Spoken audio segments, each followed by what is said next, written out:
Эфирда Татарстанның көньяк-көнчыгыш шығыш хәбәрләре. Студияда Лилия Шафигуллина. Исәнмесез бүгенге программада.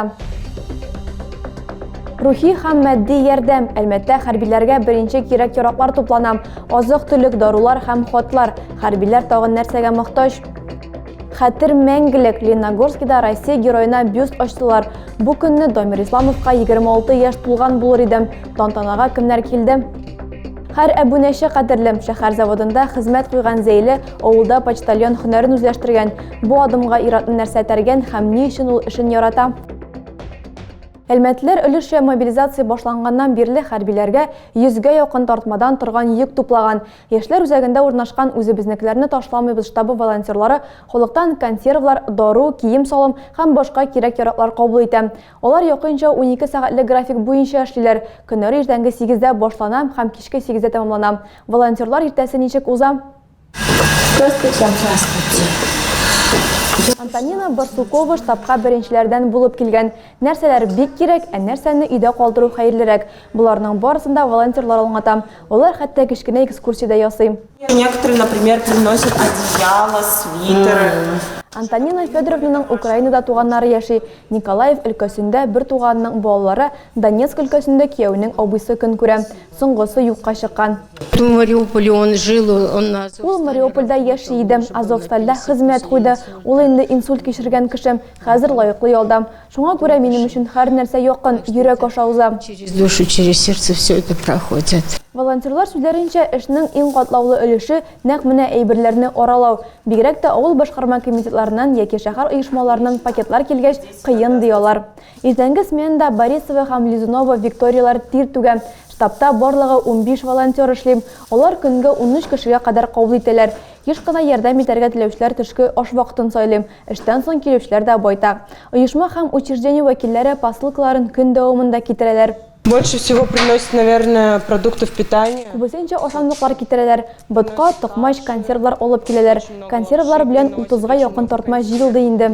Консервы у нас там порядка 30 уже коробок собралось. Матди ярдәмнән тыш битараф булмаганнар җылы сүз белән дә терәк булырга тырышалар.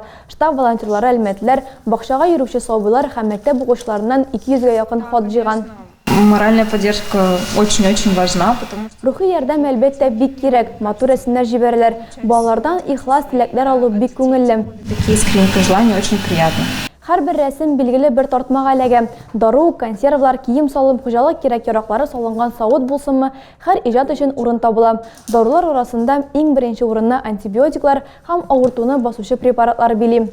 Ашамлыклардан консерв, токмач һәм тиз әзерләнә торган ботка, ярма, макарон алып килү соралам. Кешеләр үзләре япкан банкларына тикле алып киләләр. Кемдер варенье, бал китерә. Штаб яшьләр үзәгендә урнашкан, ул кергәндә үк күренеп тора. Вакытны юкка сарыф итмәс өчен 26-01-01 телефоны аша шалтыратып, оператордан кирәк булган мәгълүматны алырга мөмкин. Лениногорскида махсус операция барышында һәлак булган Россия герое Дамир Исламовка һәйкәл ачтылар. Бюст кайчандыр егет укыган мәктәп ишек алдында урын алды. Тантанага мәктәп укучылары, яшь армиячеләр, хәрби патриотик хәрәкәт, район хакимияте вәкилләре җыелды. Чарада безнең иҗат төркеме дә булып кайтты. 6-нчы мәктәпне тәмамлаган Дамир Исламов махсус операция вакытында күрсәткән батырлыгы өчен Россия герое исеменә лаек булды. Ул танк экипажы командиры булып хезмәт иткән. Дамир Исламов җитәкчелегендә Украина кораллы көчләренең 4 танкы һәм зак сроклы янгын ноктасы юк ителә. Сугыш вакытында Исламовның танкы һөҗүм астына эләгә, экипаж вәкилләре һәлак була. Бюстны Дамир Исламовның туган көнендә ачарга булганнар. Аңа 26 яшь тулган булыр иде. 11 сентябрь танкист көнендә Дамир Исламовка Лениногорск геройлары аллеясында мемориал ачылган иде инде. Бу көнне аның хөрмәтенә бокс турниры да үтте, чөнки ул нәкъ менә шушы спорт төры белән шөгыльләнгән. 6-нчы мәктәпнең яшь армия отрядына да Россия герое Дамир Исламов исеме бирелде.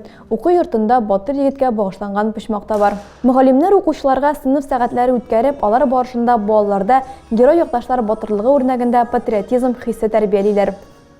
Келесі сюжетыбыз геройы почтальон эшен хатын-кызныкы дип атарга ашыкмыйм. Кайчандыр шәһәрдәге тормышын авылныкына алыштырган Ират атнага 3 тапкыр халыкка газета журналлар тарата.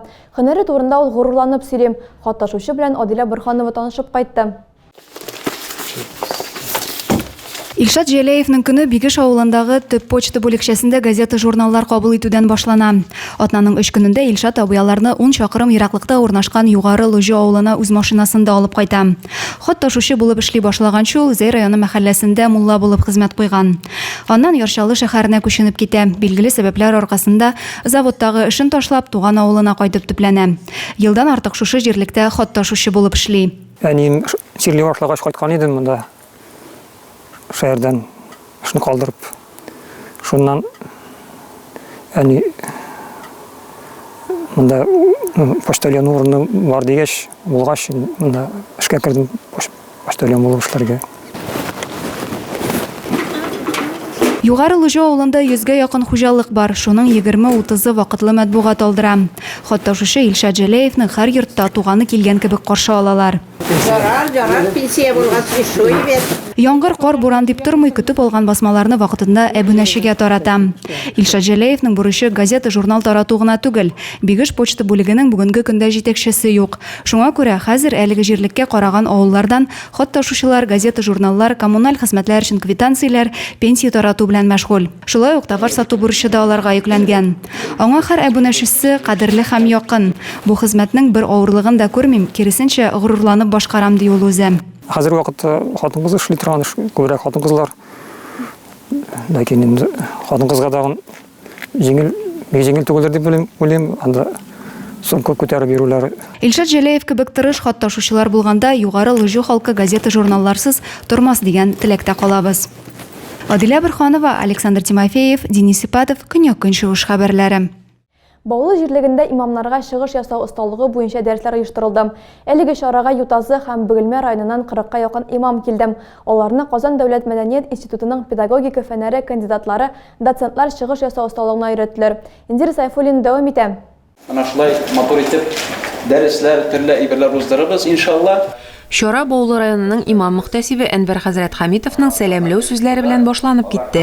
Җитәкчеләр һәм килгән кунаклар халык белән эшләгән вакытта сөйләм дөреслеге, дикция, оста итеп вәгазьләр сөйләү, азан әйтүнең мөһимлеген ассызыклап үттеләр. Вагаз вакытында, кеше белән аралашкан вакытында менә бу үзенең сөйләүне дөрес итеп төзү, үзенең тотушын дөрес итеп халык алдында минбарда торган вакытында дөрес тотушу, менә шушы буенча дәресләр, шушы буенча инде безнең имамнарыбыз иншалла мәгълүмат, гылым алырлар бүген дип уйлыйбыз, һәм дә үзенең эшләрендә файдаланырга дип уйлыйбыз. Шулай ук район башлыгы урынбасары Ринат Хамидуллин барысына да уңышлар теләп, оештыручыларга рәхмәт белдерде. Әлеге чараның максатын Казан дәүләт мәдәният институтының педагогика фәннәре кандидаты доцент Зинфирә Ибатова аңлатты. Сулыш өстендә эшләргә, чөнки безнең имамнарыбыз бик дугалар, вәгазьләр укыйлар әйеме. Менә анда бик сулыш белән эшләү мөһим. Тавыш белән ничек идарә итәргә өйрәтәбез. Ничек итеп көчле тавыш кулланырга, азаннар әйткәндә.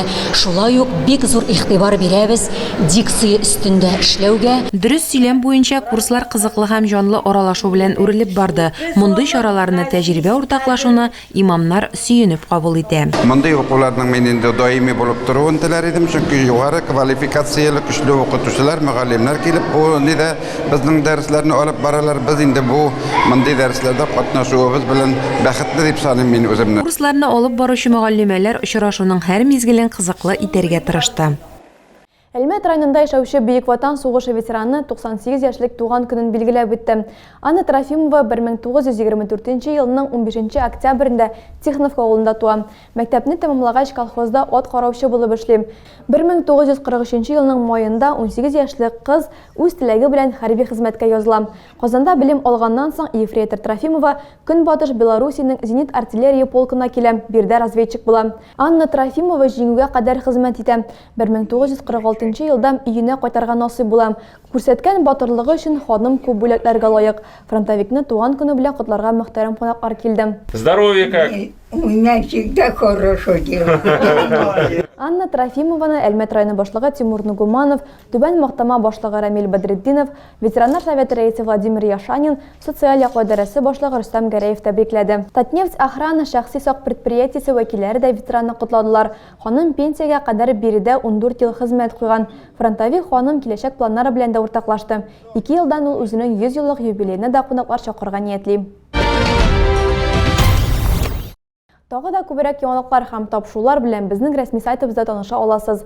Без социаль челтәрләрдә бар, хәбәрләр юллагыз. Бүгенгә менә шулар, мин сезнең белән сау булашам, исән-имин булыгыз.